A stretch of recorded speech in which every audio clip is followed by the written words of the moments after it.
What's up guys, in this video I'm going to show you how to use coupon codes on AliExpress, and this is going to help you to save massively. Now once you open up the AliExpress app, you will find most likely at the bottom you will find the option that says use coupon codes. Sometimes it is there, as you can see here, it shows at the bottom of my screen, and you can click and use, and it will allow you to enter those different coupon codes. So as you can see here, right here, you have a lot of different coupon codes that you can use. It gives you a ton of different coupon codes, so you will be able to get these coupon codes. So you can click and copy in each one of them, and you'll be able to save on them. And there's a lot of them, right?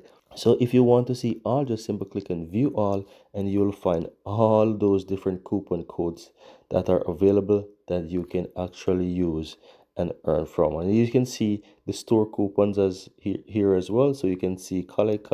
Here's a lot of them, guys, that you can literally go through and have coupons that you can actually use. But that's it, guys. That's how you go ahead and find and use coupon codes on AliExpress.